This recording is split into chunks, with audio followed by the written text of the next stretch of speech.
The Holy Gospel according to St. Luke. Glory to you, Lord. Jesus came down with the 12 and stood on a level place, with a great crowd of his disciples and a great multitude of people from all Judea, Jerusalem, and the coast of Tyre and Sidon. They had come to hear him and to be healed of their diseases, and those who were troubled with unclean spirits were cured. And all in the crowd were trying to touch him, for power came out from him and healed all of them. Then he looked up at his disciples and said, "Blessed are you who are poor, for yours is the kingdom of God. Blessed are you who are hungry now, for you will be filled. Blessed are you who weep now, for you will laugh. Blessed are you when people hate you, and when they exclude you, revile you, and defame you on account of the Son of Man. Rejoice in that day and leap for joy, for surely your reward is great in heaven, for that is what their ancestors did to the prophets. But woe to you who are rich, for you have received your consolation. Woe to you who are full now, for you will be hungry. Woe to you who are laughing now, for you will weep and mourn. Woe to you when all speak well of you, for that is what their ancestors did to the false prophets." The Gospel of the Lord. Praise to you, Lord Christ.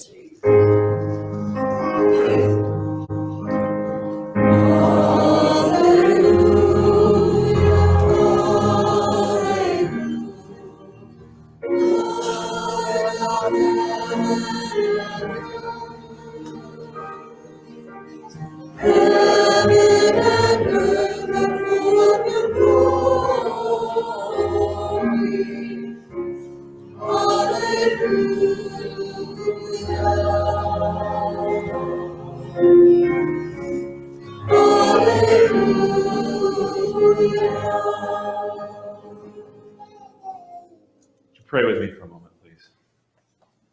May the words of my mouth and the meditations of our hearts be acceptable in your sight, O our rock and our Redeemer. Amen. Be seated. Toads, beetles, bats, light on you. A few weeks ago, I was substitute teaching for a language arts class, which was reading The Wednesday Wars by Gary Schmidt. This is a book about a 7th grade boy on Long Island in 1967, grappling with friendship and family and authority and love and self and war, in the middle of the Vietnam War. In many ways, your typical coming-of-age book. The protagonist and narrator, Holling, has to spend every Wednesday afternoon at school with his teacher alone because all the other students either go to Hebrew school on Wednesday afternoons or to Catholic catechism, and Holling is the only Presbyterian in the 7th grade. He is certain that his teacher, Mrs. Baker, hates him for ruining her free Wednesday afternoon with no students. And at first, Wednesdays involve cleaning the chalkboards and erasers and other tasks that teachers might give students. But eventually, Mrs. Baker begins to introduce Holling to the plays of William Shakespeare. Holling is leery at first, believing that this is another way that Mrs. Baker is out to get him for ruining her afternoons. But with trepidation, he starts reading The Merchant of Venice. And he gets swept up in the drama and the action and decides this Shakespeare guy might know a thing or two. It's not so bad after all. When he reads The Tempest, as might be typical of a 7th grade boy, he discovers the clever and fantastic curses that Shakespeare writes. He practices them over and over in his bedroom at night until he has the rhythm of them just right. And he lets them out at odd times. His family hears him, toads, beetles, bats, light on you. In the middle of class, when the teacher says something ridiculous, he goes, "Toads, beetles, bats, light on you." He's running a cross-country race and he's deciding to pass or not, and he goes, "Toads, beetles, bats, light on you." And at dinner with his family, "Toads, beetles, bats, light on you." Holling's unusual pronouncements shake the cobwebs out of his own brain and change the way he sees the world and changes the way those around him see him. And he takes everyone by surprise, and he causes them to stop and think for a minute. "Toads, beetles, bats, light on you."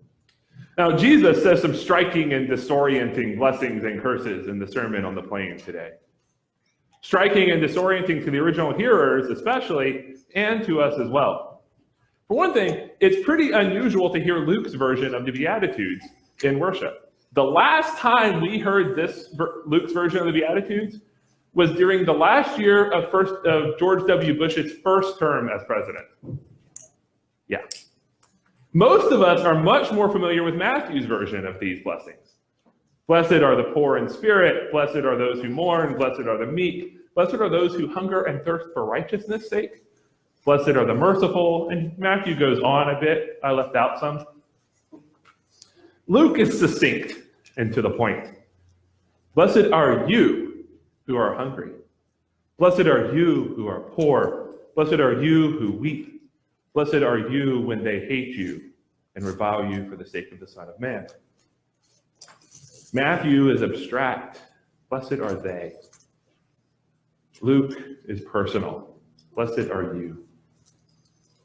Matthew connects to spirit and righteousness. Luke connects to the harsh economics and struggles of daily life, to where people were. Matthew is literally on top of a mountain in the Sermon on the Mount, which signifies that the speech comes from God. Luke has Jesus down on a plain. And being down on the plain is important for Luke. Luke really says that Jesus stood on a level place, which Bible scholar Ronald Allen notes that level place here is deeply connected to the Hebrew prophets' usage of level places as places of corpses, disgrace, idolatry, suffering, misery, hunger, annihilation, and mourning. The level place is a place of pain and fear and struggle. And Luke places Jesus in the middle of this mess, in the middle of this level place, with people wondering where they're going to find their next meal, with people crying from injustice and sadness. Placing Jesus here in this place is not new in this passage for Luke. Luke starts us out in the first chapter with Mary singing upon hearing of her pregnancy, of the hungry being fed, of the lowly being lifted up, of the mighty being cast down. From the very beginning, Jesus is there with the people on the margin of society, even when he's still in the womb. And as Jesus preaches today, he is among the people, surrounded by them, and he speaks directly to them. Blessed are you. These people were used to hearing pronouncements of good things from the emperor, pronouncements which were for them, but not really. They were used to being pawns of political games and kept as lowly cogs in a machine of the state. But now this teacher appears, who is a great healer and heals many all at once. This prophet appears and speaks directly to them. Blessed are you. Happy are you. Content are you. At peace are you. This is startling. There is no aspect of save yourself, get yourself out of this mess. There is no ephemeral hope in a merely human rescuer that's going to wipe it all away. This is a pronouncement that the kingdom of God is here for you, directly for these people who need to hear it most of being truly for them. Because they are so used to the kingdom of God or the kingdom of the world not being for them, but really being for other people and everyone else. Perhaps even more startling are the exclamations of woe which follow the blessings. Woe here is not so much an actual word as a transliteration of an exclamation of pain or sorrow.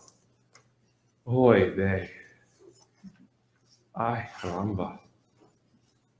Ugh. It's as though as Jesus is crying out, alas, you who are full now. Oh, how terrible for you who are full now. Toads, beetles, bats light on you. This is an exclamation of shock and sorrow. Sorrow over letting the world starve. Sorrow over the injury of another. Sorrow over setting our trust in ourselves and not on God. Jesus makes this exclamation to the very same people who just heard the pronouncements of blessing. Even there on the level place, in the middle of all the people, everyone is all mixed together. Because nobody is just one thing or the other.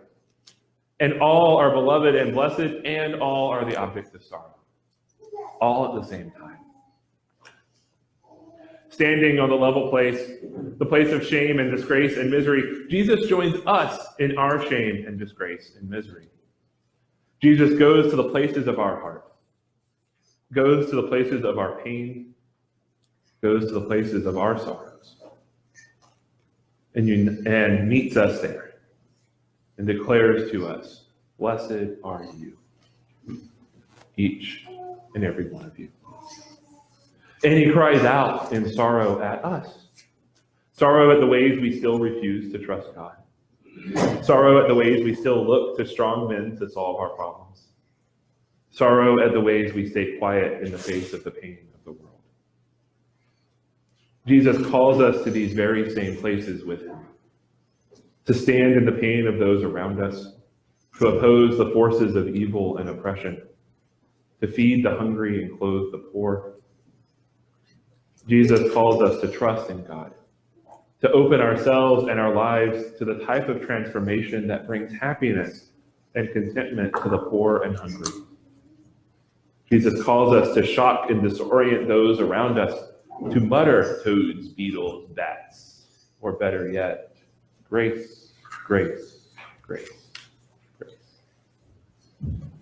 Jesus calls us to shock the complacent, cast down the mighty, and remake the world in the image of God for the sake of all of God's beloved. Amen.